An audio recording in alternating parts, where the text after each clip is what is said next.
Welcome to Uche Okeke Legacy panel discussion called Living Legacies Generations Ahead. I am delighted to be the MC for this occasion. My name is Tamzin Lovell. I'm the founder and CEO of Artfundi. We work closely with the Uche Okeke Legacy, and it's a great privilege to be invited to bring this group of esteemed individuals who both know Uche Okeke well and have interacted and have relationships and experiences that they can bring to the table around the building up, the setting of the stage for the Uche Okeke legacy. Building legacies, kind of preserving artistic legacies is what we're going to be talking about today. And this is a significant and challenging exercise. And so we have brought together a number of great minds from different angles to join the conversation with myself and Salma Uche-Okeke towards unpacking this topic a little bit and also celebrating in remembrance Ijeoma Uche-Okeke, who was fundamental in the formation of the Uche Okeke legacy and who we all have fond and significant memories of. So I'd like us to bring her into the conversation, even though she's not physically with us today, and bring her in through our memories of working with her, because it was really a significant role that she played in bringing the Uche Okeke legacy to where it is today. So on that note, I'd like to begin by welcoming Salma Uche-Okeke, who is the host of this occasion. Salma is an entrepreneur, a consultant, a collaborator by nature, and of course the CEO of Uche Okeke Legacy, and the daughter of the great late Uche Okeke and sister of Ijeoma Lauren Uche-Okeke. Salma, thank you so much for inviting me to be here and for bringing this panel and this occasion together, and welcome. Thank you very much, Tamzin. And then joining Salma and myself is Dr. Katharina Fink. Katharina is an academic, a specialist in art studies and African relations, a curator, a researcher, a writer and editor with a very deep knowledge of Uche Okeke, also the co-founder and co-director of Ivalewa Books. And she worked closely with Ijeoma and Salma and other members of the family and the professional circle to publish Uche Okeke Art in Development, a Nigerian Perspective. And so as a curator and cultural entrepreneur, she brings her expertise in curating and in exhibitions that challenge perceptions and showcase diverse narratives within the African art landscape to the table. I wanted to mention a couple of things that have been said about Katharina. She has been called a beacon at the intersection of academia and artistic expression and instrumental in fostering cross-cultural dialogues. So Katharina, thank you for joining us today. It's a great privilege to have you with us. Thank you so much. I'm looking forward to our conversation. Wonderful. And joining Salma, Katharina, and me is Georgina Thompson, based in South Africa. Georgina is a luminary in the world of dance and performing arts, and she has dedicated her career to the development and promotion of cultural exchange through the stage, and with a wealth of experience as an executive producer of major art and dance festivals, international festivals. I think she's currently busy with some of those, so we'll talk to her about that. She's played a pivotal role in shaping the landscape of dance and live performance. And Georgina is also a legacy builder as the founder and director of the Dance Forum in South Africa, which produced a wonderful award-winning festival, the Dance Umbrella. And it is in that capacity that Georgina worked very closely for 5 years with Ijeoma, who served on her board of that organization. Something that I've picked up that has been said about Georgina is her commitment to fostering diversity and inclusivity in the arts has earned her accolades and admiration wide. Pleasure to have you with us, Georgina, and thank you for joining us today. Thank you very much for inviting me. I'm looking forward to the conversation. Thank you. And joining Salma, Katerina, Georgina, and me is Oliver Enwonwu. Oliver is a curator, an art administrator, a writer, as well as a publisher and a renowned artist in his own right. He's a founder of the gallery Omenka Gallery based in Nigeria. He is also the son of Ben Enwonwu, a renowned master artist who knew Uche Okeke as a peer and as a friend. And Oliver runs the Ben Enwonwu Foundation, and in that capacity was a great advisor to Ijeoma and Salma Uche-Okeke on their journey to setting up the Uche Okeke Legacy Foundation. Oliver is also the former national president of the Society of Nigerian Artists and at the forefront of promoting artistic expression and fostering a deeper understanding of African art globally. Things they've said about Oliver: they've called him a leading figure in the contemporary art scene and a renowned visionary artist and cultural advocate. Oliver, it's a great pleasure to have you with us. I think you're in the UK as we speak. Thank you for joining us today. Thank you very much. It's my pleasure to be here, and I look forward to a very productive conversation. Thank you. Just start the conversation almost with the missing guest, our dearly beloved Ijeoma Uche-Okeke.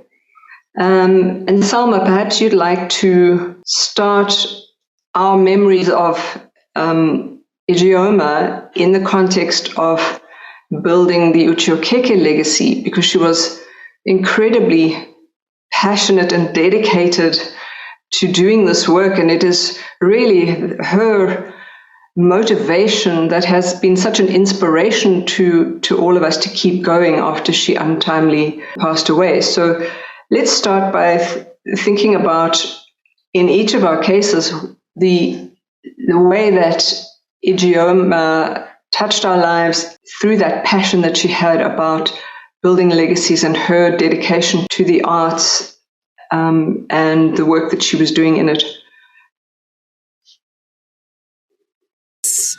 Very passionate about anything that she picked up interest in. I was talking to you the other day, remember Tamzin, and I was saying that in hindsight, I realized that she had so much love for my father's work. I didn't even quite realize it to that extent at that time. And you know, I also remember that both of us had promised our father that we were going to continue with his legacy when he was already sick.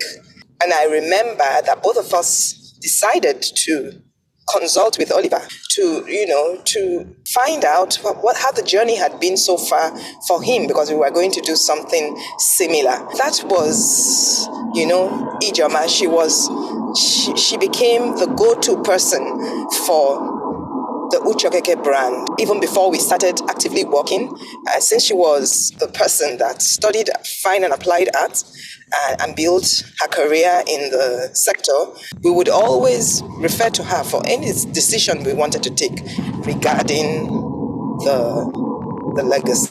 I just want to leave us with that ever-present optimism of Ijeoma as we continue this conversation. Thank you. Oliver, Salma referred to that decision that Ijeoma took to consult with you because you had been on that journey before. You have, of course, been running for a number of years, been running the Ben Enwonwu Foundation. You had a similar journey starting that foundation up. Having advised Ijeoma and Salma on setting up the Uche Okeke Legacy, could you perhaps share some insight or a memorable moment from that journey, and also perhaps comment on the impact that you hope to see from their foundation?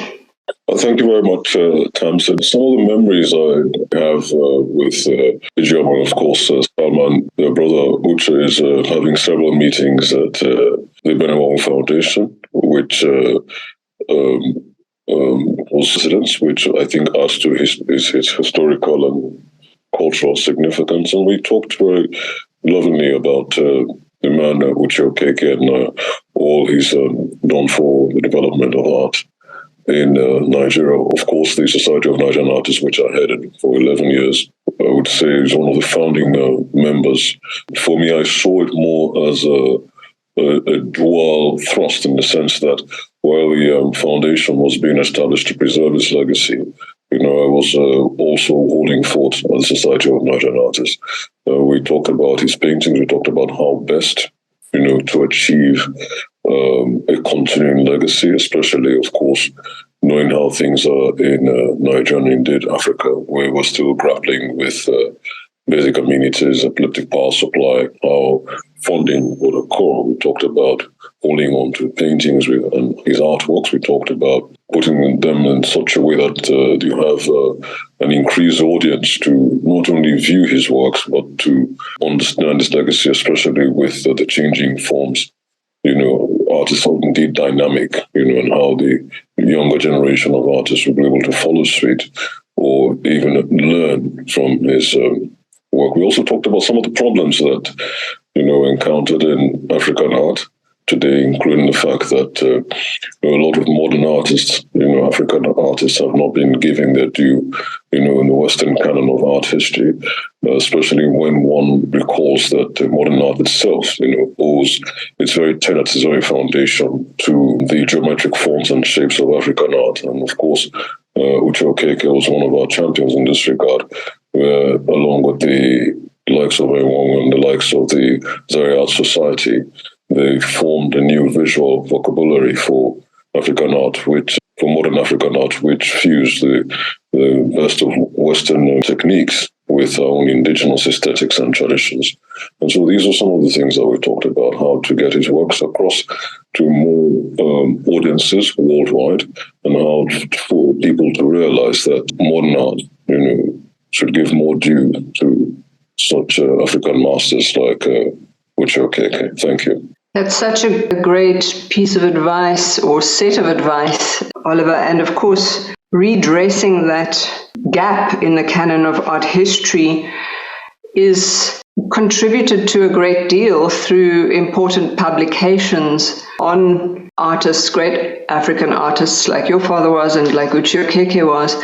Katharina, your great book, Uche Okeke, Art in Development, Nigerian Perspective, was and is a very noteworthy collaboration as a publication. Could you perhaps share an insight or a story from that collaboration with the Uche Okeke family in kind of the role that publication has in preserving Uche Okeke's legacy or contributing to it? Yeah, thank you, Tamzin. I would love to do that. And thanks to everyone who spoke before me. It's very beautiful and important to hear what we have to share about Ijoma. Actually, I'm sitting here in Joburg in a place where we often met, not far away from her old home in Johannesburg. And I have the book, like a physical copy of the book with me.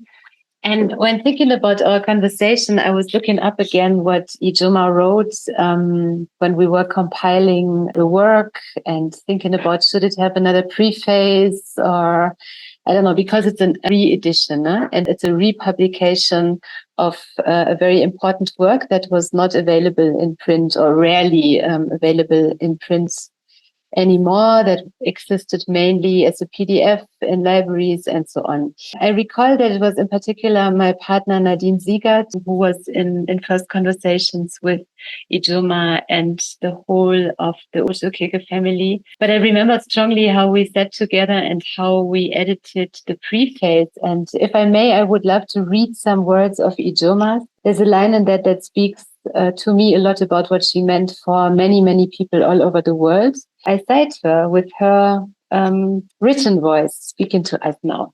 So she says in the preface for the second edition, this publication to me represents the essence of Uche Okeke, his thought processes, the gestation of his ideas, his creative and intellectual journey, a manifesto.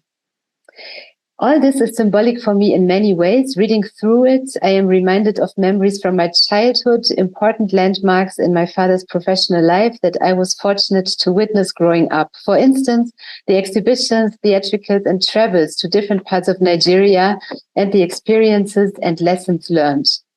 Uche Okeke, Ijoma writes, was a multifaceted, multi-talented man who was ahead of his time, a deeply intellectual and highly intelligent man, a visionary on many levels, who believed in the greater good and the power of community.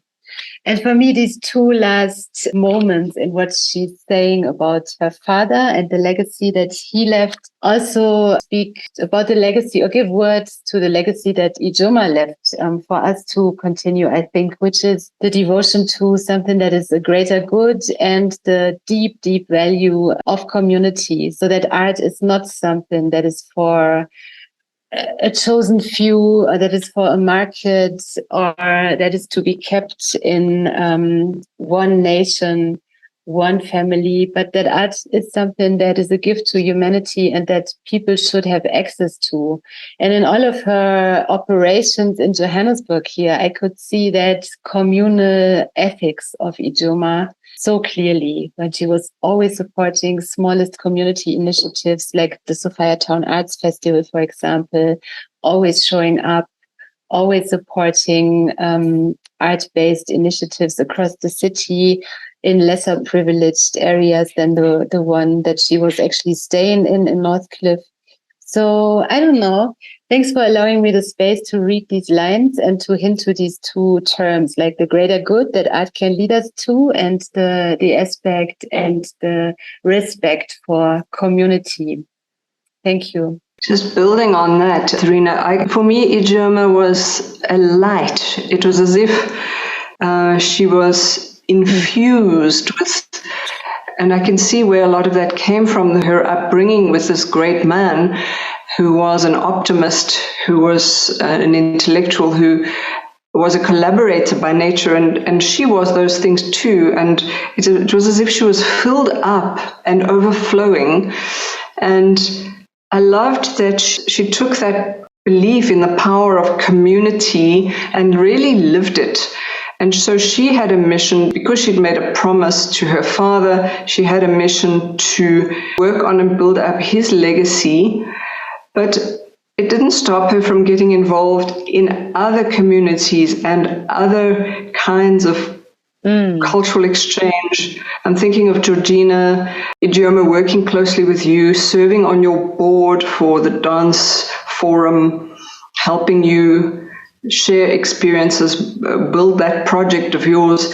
And that really reflected the collaborative spirit of her, but also of you. Would you share with us a little bit about the impact of the dance forum and the dance umbrella and the contribution of Ijoma on the board towards having that impact on the cultural landscape that was beyond just visual art, but into the dance arts as well? Yes, as I say, I met Ijoma through Business and Art South Africa. I started dance in about 2003. I think I registered. The Dance Umbrella was originally initiated by an organization called Vita Promotions in the late 80s. It was an organization that ran various platforms plus international collaborations and also local and national theatre awards, etc., etc. And when Vita Promotions closed down, I took over the Dance Umbrella and registered Dance Forum. And through BASA, we were invited to present our organizations to people interested in BASA who were interested in becoming part of boards for a non-profit organization such as Dance Forum. And that's where I first met Ijoma. And I have to say we connected immediately because I gave a little presentation, and contemporary dance, it's a difficult form of art to understand. And some people immediately get afraid when you say contemporary dance because they imagine all sorts of really weird things happening on stage, which is not entirely true. Contemporary dance is contemporary work, like in any other art form. And Ijoma had the bigger picture immediately when we discussed it. And I said, this is what we do, and so on. And she really became very important on the board with helping us to make other connections within Africa and also giving us advice, steering us in certain routes. I mean, the focus for me was definitely working with African contemporary dance. That was my big focus. So having Ijoma together with us was really a lovely gift, actually, because as I said, she had wonderful energy that would just come out of her the minute you started discussing things. A wonderful directness and energy that you grabbed immediately, which helped you really look at a bigger picture, actually. That's how she often made me feel, that she led me into a space where I was looking at it in a much bigger way than what I was originally. And she stayed on the board until we had to close down in 2019 or 2020, because we couldn't access funding anymore, which is a big problem here. And after the 30th anniversary, we decided to call it a day. But Ijoma was with us there right until the last end. She was wonderful to work with. I really enjoyed her company, and she always came to the festival and watched work, which is a big bonus because many board members don't bother. But she was there with us all the way. She was wonderful. I love that. You speak about one of the roles that she played with you was helping you build connections across the continent. And that word connections, Salma, I'm thinking of the kind of connections that your family had to influential figures in the art landscape in Nigeria through people that used to visit your father, who used to seek him out for his wisdom. And I'd love you to speak a bit about how that influenced your approach to the foundation, to the Uche Okeke Legacy Foundation's initiatives today. The connections are going with the blueprint of our father, going with what we knew of him growing up. The community was everything. He was collaborating almost the whole of his life. I mean, he had works he did on his own, but the general philosophy, the ideas, the artistic direction, was always involved with so many other people doing different aspects. And so we were brought up mixing with all kinds of people, all nationalities, and he made sure that we went to different parts of Nigeria to school, and he made sure that we went outside the country also to do some schooling, and it was just a natural given for somebody like Ijoma to be that community oriented. And in terms of the legacy, there was no other way to go but that, because it's his legacy to start with, and we're building on it. And having the base of people that loved and respected him, because we've had an interview with Uncle Bruce Onobabea, and they looked up to him, but at the same time, he carried them along. And so there's this genuine respect. It's been a condition for us for this. We haven't even really tapped into it as much as we should. But, we've always had that backdrop that we have the goodwill of the community, both in Nigeria and outside. And then Ijoma built on that and expanded that community for us. And so we were able to utilize her own community that she had also developed, going in the same direction as her father. And I think it was a natural process for her. Having the community makes a whole lot of difference. Having the ability to work with diverse people, being able to bring in as many ideas as possible is the bedrock of our foundation. Thank you. Oliver, I guess you must have a fairly similar experience from your father, Ben Enwonwu, who was, of course, a great connection of Uche Okeke himself, but he was also a similar man. So he also had this great network around him, a kind of intellectual network around him. Those artistic philosophies, you probably heard them as well from Uche Okeke himself and from your father. How do you bring those? They're so inspiring. How do you kind of capture those and keep them alive in a legacy and in a foundation? Keep pulling those forward from your perspective.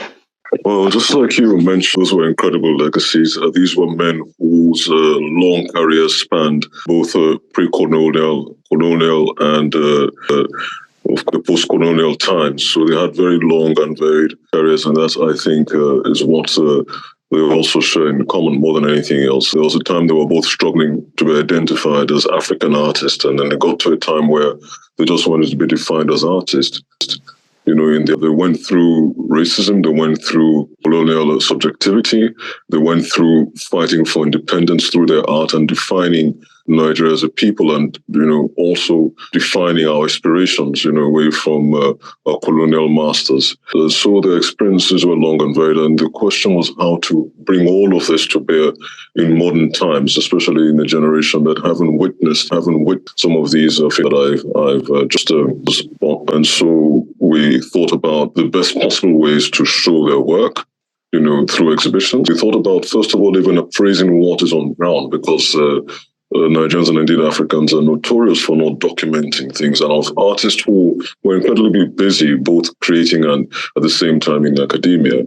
It was very easy to leave pockets of evidence that curators and art historians would go by to be able to retrace their footpaths and the steps that they've made, you know, in defining their art and, of course, defining the aspirations of the Nigerian people. And so, you know, first of all, collating all these items, you know, from paintings to sketches, even sketches and their thoughts, little scribbles here and there, was always important. Also, other pieces of information, you know, locked away in old videos, you know, especially with digitization, that also became very important. So, you know, we had the problem of preserving their works, you know, which of course goes into exhibitions. We had the problem of preserving videos, reels, letters, any document at all. And all of these had to be digitized to ensure that we have more people researching into their life and their works and understanding their underlying philosophy. So all of these were very important. Then we had the relating to present times, and so inviting speakers that will study their work and also interpret their work to, you know, future generations, you know, present generations was also important. So we also had to arrange talks. Then publishing, you know, was also another area we looked at, because you want to, first of all, document their pieces and to ensure that you have a good idea. We have a very young modern art history, especially when you compare with other climes of the world. And so it was also important not only to restore the pieces and make sure they're in good condition, but it was also important to develop catalog resonance, especially when you find the high speed of forgery, especially with rising prices for both artists' works. You know, it's very important to look into catalog resonance, publishing their work, you know, in their writings and their thinkings, you know, also important because we Africans, we believe a lot in oral histories, you know, and a lot of these have been lost over time. So these were the areas that we looked into. Even old photographs were very important, especially when we know that digitization, you know, at the time was a new phenomenon. And of course, Africa not being as technologically sounded as the West, you know, we had to partner a lot with some international counterparts to make sure that a lot of these were preserved. Africans coming into the younger generation, everybody seems to have a mobile phone. How do we disseminate this information? So, of course, building a website, you know, getting on social media also became very important in preserving the legacies as well. So these were areas that we looked into: legacies, continuing education, preserving and restoring artworks, exhibiting, especially because of the sheer physical impossibility of viewing the works at the same time in the same space, loaning works to exhibitions worldwide, you know, is also part of our exhibition program, and making sure that we do something for the younger generation. And both artists were teachers, you know, professors, you know, and heads of their departments in the separate universities that they taught at. And so they played big on education, and they were both renowned academics. And so it was very important to think about how to, you know, shape the minds of younger artists that have, you know, either framed their practices against their own works, or, have been influenced some way or the other. So it's very important for us to look at art competitions, to look at giving grants, giving some sort of sponsorship. I know the foundation, established through scholarships at Ahmadu Bello University. So I think that these were also ways, and I think the Uche Okeke Foundation is doing well with the book that was just published. I know Katharina spoke earlier. So these were ways that we looked into. And of course, continuing artist professional development. How do we continue to train them, especially when we think that a lot of artists today, they learn a lot that is not in the outside world, that they haven't been quite prepared to in the four walls of the university. So continuing artist professional development, just as Uche Okeke and Ben Enwonwu would have done, in their various mentoring, even at the association level. Another thrust, another way to preserve legacies. And these are some of the ways that we looked at. And of course, partnering with institutions that are not necessarily art-related was also very important, because someone mentioned earlier on the panel, it's not just about art for enjoyment or art for aesthetic purposes, but how relevant is art today to society, to shaping society positively? And that's one thing that artists have long, especially African artists, have long struggled to define, to show that relevance, and how it's a major contributor to our economy. And so these are things that we looked at under the auspices of both foundations to see how, we can show that indeed there are aspects of the artist's works that were not only important in defining our identity, but some of them also tackled such global issues that are very pertinent, like climate conditions, environmental sustainability, gender equality. These are some topics that resonated very deeply in both artists' works. And so, even the talks that we organize today, and some of the lectures that we organize and seminars we organize today, these as their thrusts. Thank you. Thanks, Oliver. You've mentioned a number of really important things there in respect of building legacies. You spoke about documenting, about that digitization, the importance of preserving all old photographs, all of those papers, writings, etc. I think that's something that, luckily for Salma and Ijeoma, was something that Uche Okeke was. He was a collector, and he documented a lot himself. I suppose their challenge is the amount that they have to deal with, and kind of organizing it and bringing it together and sharing it. So you spoke about that aspect of building a website and finding a way to kind of connect with the audience of today and a wider global audience and a younger audience. Exhibiting, and I'd like to ask Katharina about a particular exhibition, the exhibition that you worked on with Ijeoma. We will now go to Kapaza. Could you speak a bit about that, and what was the inspiration behind that exhibition, and how did it suit something that you're very passionate about in terms of diverse narratives within the African art landscape, and that was exhibited in Beirut? Yes, I'd love to speak about that, because it was the last big project that we could realize together that gave birth to so many dreams and ideas and further thoughts that which kind of form they will. The idea about the exhibition came together in a very beautiful and organic way, and I think also in a way that paid tribute to the way that Uche Okeke himself worked with his contemporaries. Spoke about that important words. We were convinced we want to do an exhibition about the works of Uche Okeke in conversation with his contemporaries, based on the collections of Asele Institute and of a German institution I used to work for and I am still affiliated with, called Iwaliba House at the University of Bayreuth, a museum that Uli Bayer and Georgina Bayer founded in the 1980s. Yeah, we sat together and we really gave ourselves time to think about what could be an interesting approach and how can we really do justice to the philosophies, the intellectual legacy, the aesthetic legacy of people such as Uche Okeke. And it was Nantume Violet and Ijeoma Uche Okeke, like a amazing constellation of thinkers, feminist thinkers, I would say, that came up with the idea of really zooming into the term of Kaza in the work of Uche Okeke. really taken it serious. What does it mean in different moments of his work and his writing? And then coming up with the title that gives a direction, the look at the works, both in their time, but also in regard to what can they mean for the future. So we departed from lines in Uche Okeke's writing where he said, "I will not go to Paza," and turned it into the negation of calling it, "We will now go to Paza."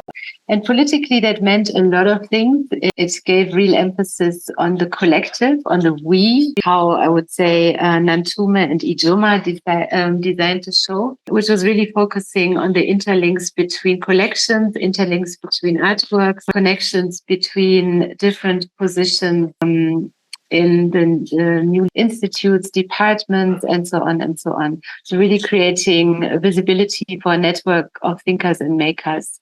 So we decided for the we, for the plural, for we, and we said we will now go, because it's a new generation that looks at the works of the elders in a very respectful manner, but also trying to think it further. And I think this is the most respectful thing you can do to someone who has passed on, to take the work very seriously, to take care of it, curate it, preserve it in the way that they wanted it to be, but then also to take a little bit of freedom to think it further, like what could it mean for this time? For example, we did lots of workshops around Uli with young people. We had conversations with scholars of childism, talking about the figure of the childlike imagination in Uche Okeke's work, profound things about the distinction between being childish and being childlike, very beautiful philosophical outline. And then also inviting a digital artist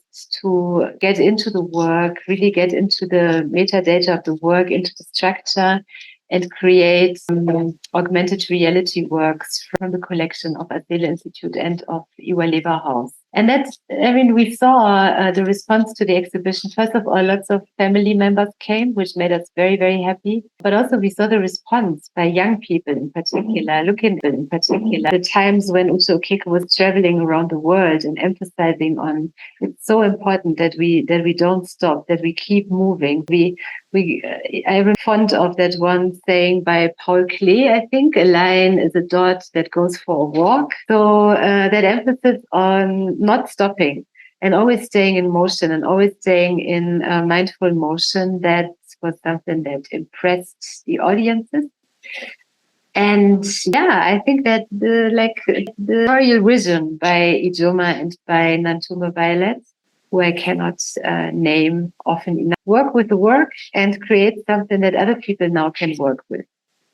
And for me, that's, of course, to Adele Institute and to Salma's vision and politics for the future, like how this is taken up, how this will be thought through further, and what the ideas are regarding these topics.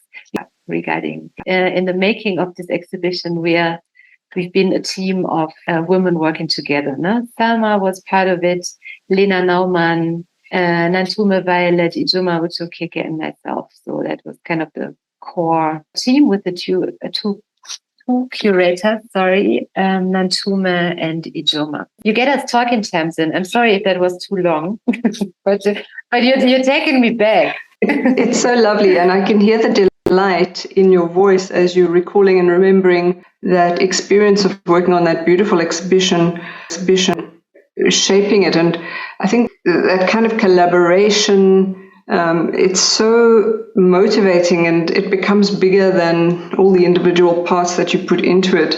And I loved the thought of keeping moving in a Salma. And I think I've loved that about working with Salma so far. Approach to things is to keep moving, keep going, and learn along the way. But that idea of keeping moving, and Salma, perhaps you can comment a little bit about. I mean, you have an enormous task ahead of you as we have this discussion. It becomes very apparent what a great task it is to build a living legacy that does both parts, the preserving, but also the promoting and remaining relevant and engaging that new generation. It's a massive task, and you have to just start and keep moving. perhaps you could talk a bit about that process for you as you are engaged in moving on building the Uche Okeke legacy into the future. That process, just moving. Well, we grew up seeing our father doing. I mean, he had an enormous task in front of him, putting his art philosophy out there.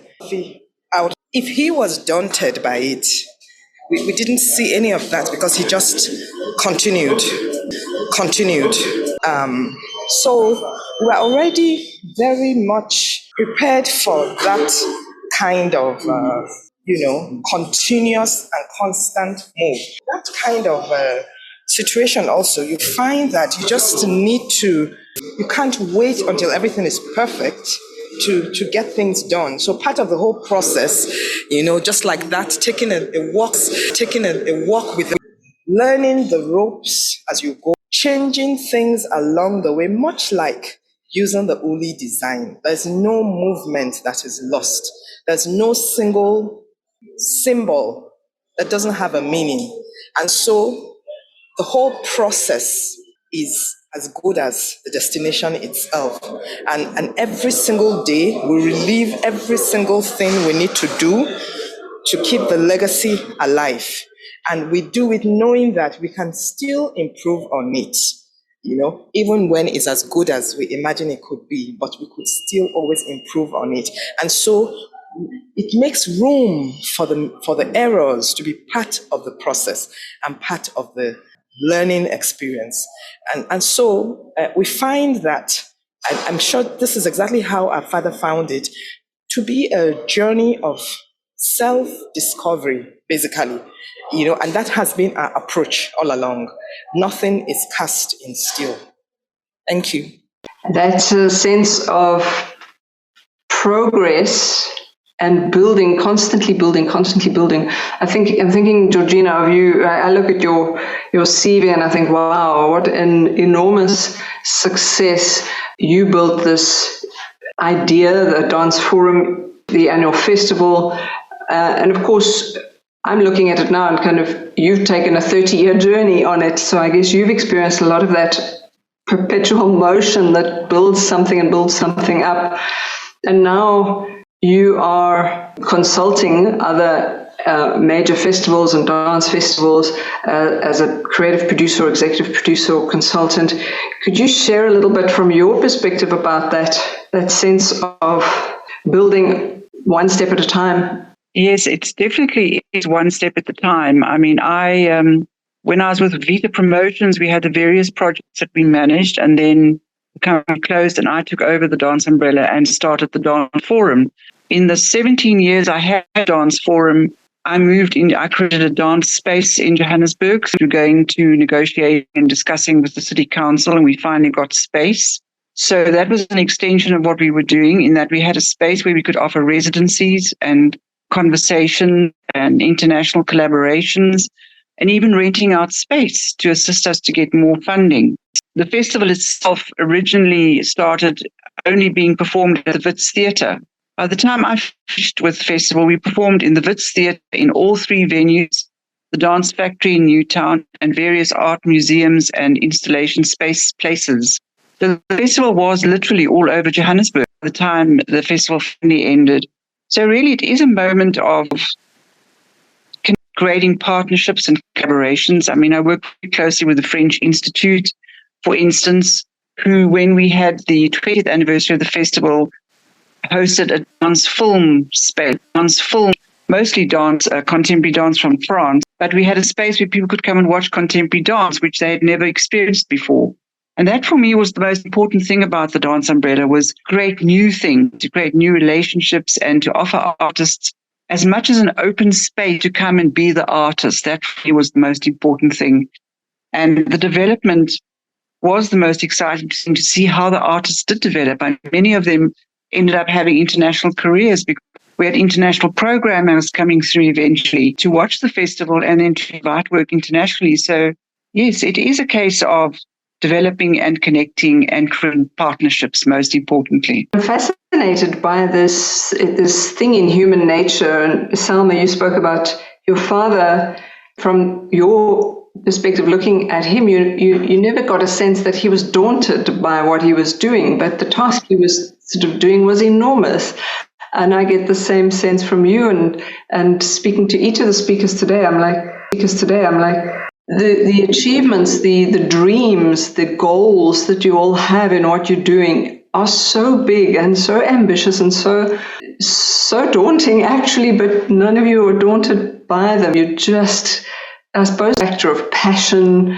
Maybe it's quite peculiar to the arts or entrepreneurship, I don't know. But I love that it is that drive that allows you to just keep moving, to just keep building those building blocks. And I'd like to round off this wonderful panel discussion with each of you, perhaps giving your thoughts, what inspires you and what you think about in terms of building living legacies, which is what we're about. What inspires you? What advice perhaps would you give as perhaps the most to keep that energy going and to keep in that perpetual motion? Oliver? Yes, we can start. Thank you, Tamzin. It's been a very interesting conversation. I've learned quite a lot, and I hope I've been able to make my own contribution felt. In terms of what inspires me, I think as an artist, it's extremely important to understand the responsibility of privilege. I always talk about this, that living legacy. And so it's extremely important to realize privilege that you have, being able to touch emotional chords, to influence people with your art. And even long after you have passed away, your works will remain as your ambassadors. And so your messages must be very clear, unambiguous. This must inspire people to change. It must impact positively on people. It must be able to chronicle history. It must be able to shape society. These are some of the privileges that all artistic people, I think, share. And so when you understand the importance of that, then you begin to think of a legacy. How do you want to be remembered? What impact have you made to your generation? How have you been able to shape people's minds? And if you are lucky and privileged enough to be a teacher as well as a creator, I think that, the important question would be how and what are you impacting and putting into the minds of the generation or the successive generations after you? So these are all thoughts that artists share, and I think that, gone are the days that it's gone art and aesthetics for enjoyment or, for pleasure, but it's all about how relevant art is to tackling such engaging social issues, from identity to migration to gender equality to ideas of beauty to the gaze itself, and how powerful, we Africans have been able to believe in ourselves today. So I think that the artists should also look into. And of course, there's also the importance of reading, because the more you educate yourself and you're open to other people's cultures, the better you're more able to coexist and live together peacefully and create a better world. So these are just my 2 cents for today, and I thank you for inviting me to speak on this panel. Thank you, Oliver. It's been a pleasure to have your contribution to this discussion and your lovely radio voice. Georgina, would you like to add what inspires you and your final thought? Yes, firstly, thank you very much for allowing me to be part of this conversation. I found it extremely interesting. Well, I'm still carrying on. Next year I'm working with Theatre Arts in Cape Town, doing a young artists platform called Theatre in the Dark. As the word indicates, we're preparing for load shedding. So the artists have been challenged to create work that does not need lighting. That should be interesting. But I just want to say that I think a very important part for everyone with the idea of to let young artists understand what the legacy is, and to look at and at the same time work with you and understand the sense of possibilities in this creating the legacy. And that is what I find very interesting working with young artists, is making them see the bigger picture under that banner. Thank you very much again for letting me be here. And I hearing more from you about that challenge. We live in a continent of we know that those adversities perhaps increase our creativity because we have to be. So really, really interesting that you're working on this load shedding and just doing work without the normal stage lighting. Lovely. We'd love to hear final thoughts, your inspirations on this topic of building living legacies. Thank you so much for also the two people who spoke before me. You gave me lots of ideas and lots of inspiration by just listening to them. Like the thing that I really take with from closer at the question of legacy, especially in the case of Ijoma and Uche Okeke, three small big things. One is that we should continuously and repeatedly and always and that false respect for man-made borders, both in the political, the geographical, and the aesthetic sense. This is something that I learned from looking at Ijoma's life and looking at Uche Okeke's life, that borders are not to be respected, but to be challenged. When we spoke, and especially when Oliver spoke about privilege, and I was reminded as every day on the words of a friend of mine that Ijoma unfortunately never met, because I know they would have had lots to share and lots to think about. His name is Peter Makarube. He passed on in 2015 already. He's one of the most important figures in the cultural sphere. I don't want to limit it to South Africa, but that's where he's been mostly active. It's a privilege to serve. And that's something I learned from Ijoma as well, that it's a privilege to serve artists, to serve communities, but also to serve your own ideas and to make space for them and to commit to them. And then the third thing that I think is so important in the work we do in this horrible political situation that the world is in, is to center joy, to embed the work that we're doing in joy. And that's something I can hear when I say that, and I know what it sounds like when Ijoma. Salma knows that very well, and I think that component of joy, that we have the freedom to do the things that we want to do, this is joy in itself. And I think we should never forget that it's important work, it's political work, it's often dry work. Making a book is also not always only joyful, but it should be embedded in joy, because it's a big privilege to be able to do this. So thank you for that conversation. It was really beautiful to connect with all of you. Thank you so much for joining us today, Katerina. It's been a real privilege. Salma, thank you as the host, bringing together, the instigator of this beautiful conversation. I'd love for you to have the last word, so I'm going to just mention a few things that I've brought out of our panelists' final points that really struck me. That sense of privilege, of being able to influence people, and the impact that you're making in shaping society, in shaping your generation, and how important that is. Making sure that what the legacy is, that you're making it understood, helping young people and young artists in particular to understand what that legacy is. And I love the idea of imparting a sense of possibilities for themselves out of what you're enabling through exposing them to the legacy, and that deliberately challenging in every aspect, physical, psychological, emotional. Such a beautiful thought to that component of joy, because joy is so infectious and it's actually such an important part of life. And we should absolutely never forget to bring it into all the work that we do. And I'd like to give you, Salma, the closing word and to thank everybody. I want to thank everybody again for making the extra effort to be here and for the important contributions you have all made. It has been a very pleasant afternoon speaking with everyone, and it still brings me all the way back to that element of joy. Joy that Ijoma had and lived all through her life. and how important it is, like several of us have said, to enjoy what you do. We saw it in our father. Because you enjoy what you do, nothing is too much. Like Katarina has said, it's not easy, but you get by because ultimately you are enjoying the journey.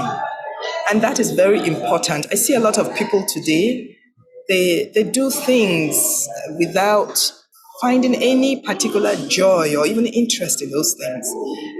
There's a great difference when you find your interest points and you are able to leverage off them. Whatever else you need to do will come naturally.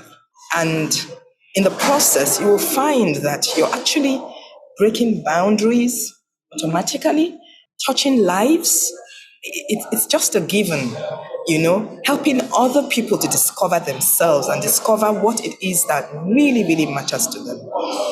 I think this is the legacy we're working with, and I thank God for all of us that are able to do what we consider to be important in life. I thank God for being able to do this because I can't imagine what else I would have been doing, really, myself, helping to contribute to making my life count. And I think that is an important message we need to put out there for everybody to live this life, purposefully. Let it count afterwards. Thank you very much, everyone.